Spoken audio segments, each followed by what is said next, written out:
Hello, ladies and gentlemen. Welcome back to the backstory. If you're new here, kindly hit the subscribe button and the notification bell down below so that you can be notified whenever we post a new video. Now, ladies and gentlemen, the investigations into the death of Albert Ojwang within the cells of Central Police Station Nairobi is kind of bringing out the divisions within the higher ranks of the police force in Kenya. And why am I saying so? When IG Kanja yesterday came out to address Kenyans on the issue of Albert Ojwang, he was asked so many questions by journalists. But one key question which is of interest is the fact that one journalist asked him who the complainant was or is. But IG Kanja did not mince his word. He came out boldly and told Kenyans that his deputy, who is David Lagat, complained. Ojwang was arrested together with a few others. This is because there was a complaint that had been launched by the DIG KPS about his name being tarnished. So it is on that basis that investigations were actually being carried out, because he also have got a right to be protected by the same law. Thank you. Now, in ideal situation, or if you look at what has been happening, police officers do cover for their colleagues. And for such high-ranking police officer, someone would have expected that he was going to do like cover for him, come up with some excuses here and there. But IG Kanja has been very bold, and he said Lagat has to carry his cross in a smart way. Because you know why he did this? He was in a smart way distancing himself from what happened to Albert Ojwang. And he's kind of telling his deputy to carry his own cross. In normal situations, you'd expect like police officers to try and cover for their colleagues. But in this situation, IG Kanja is telling Kenyans that I've washed my hands. Let my deputy, who is Lagat, take his cross and face Kenyans on this, or face the investigative officers, the IPOA, the Law Society of Kenya on this one. And why was he doing this? There's been a lot of pressure coming out from different quarters and telling the police service to take responsibility for the killing or the death of Albert Ojwang, because all the excuses that they are giving out here are not making sense. Starting from the arrest, the transportation all the way from Migori to Nairobi, and the fact that he was taken to DCI and then was brought to Central Police Station. Then an hour later, he was found dead. So all these things are not making sense to Kenyans, and there's a lot of pressure on the police force. So IG Kanja, in a smart way, just as I've told you, has excused himself, and the focus now shifts to Lagat. But you want to ask yourself why this is happening.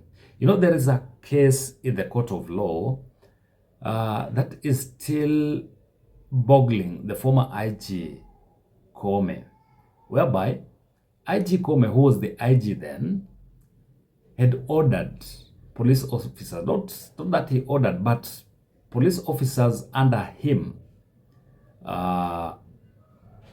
were found to have violated medics' constitutional rights during their demonstration. And one of the top officers during the demonstrations by the medics was tear gassed, and it was kind of injured. So this was taken to a court of law.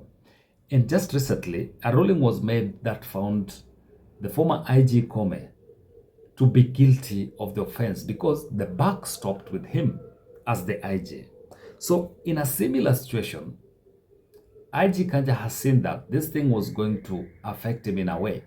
And Kenyans had started calling for him to resign so that at least investigations can be done without interference from his office. But in a smart way, he's now thrown his deputy under the bus. And I want you to listen to this video by the Law Society of Kenya, who have asked his deputy to either resign and not interfere with the investigations that are going on right now. Hiding. Let Kenyans know, and the ambiguity of saying in any other officer. Who are these any other officers? And secondly, the officers who picked Mr. Albert Ojwang from Homa Bay, are they part and parcel of those who have been interdicted? Without telling Kenyans in plain word of who these individuals are, will be treated to just PR for purposes of calming down the citizens of Kenya. We want to know who are these officers, the ones who picked Mr. Albert Ojwang, are they part and parcel of those interdicted? And secondly, those interdicted, we want to know their names.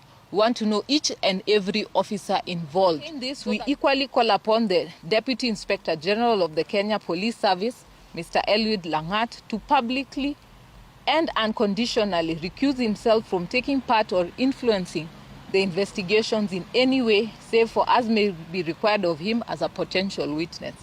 We know that this recusal is necessary to dispel any apprehension of prejudice and conflict of interest that may arise on his account of his role as the complainant against Mr. Albert Ojwang.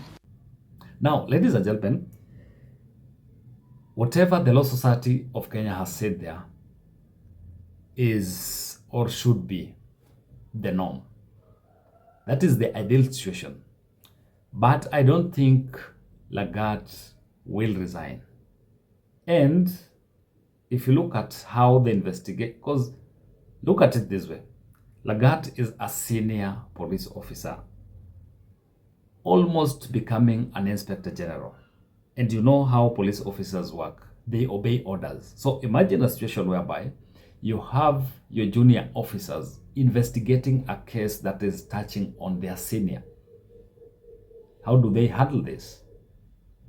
Because these junior officers will kind of have some fear.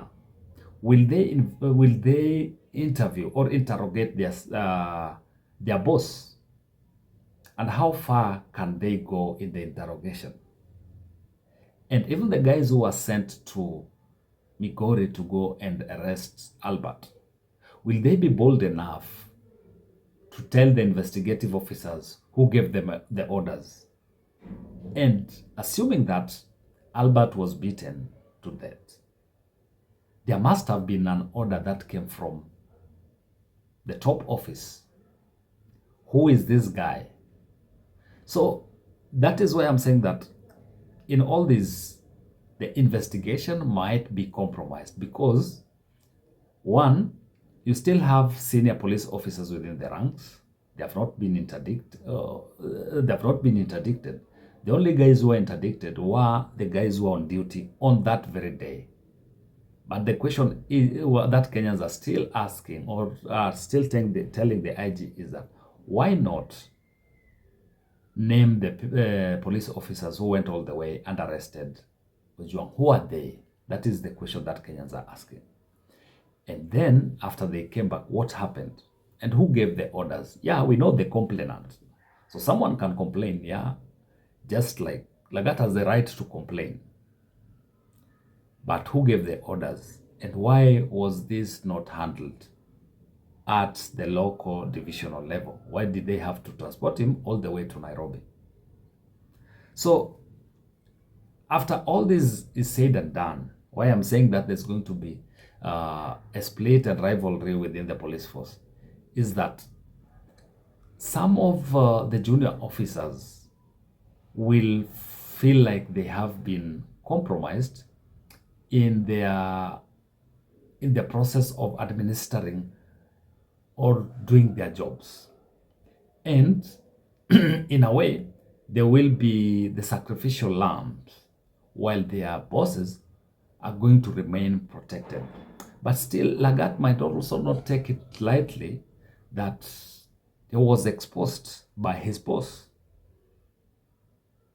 He expected like some kind of protection from his boss. So going forward, I don't think that there is going to be a kind of a smooth relationship between him and his boss. And remember, so many people have been saying that Lagat is Ruto's top guy in the police. It's like he is President Ruto's eye within the police force. So once this cools down, what we're going to look at is how the relationship between Lagat and Inspector General IG Kanja will be going forward. But I know in a way he will try to kind of protect himself if all the allegations that are flying around are true. But we're going to monitor what's going on, and we'll keep you guys posted on the latest information about the investigations going on about Ojwang. But if you're new here, kindly hit the subscribe button and the notification bell down below so that you can be notified whenever I post a new video. Until next time, bye-bye.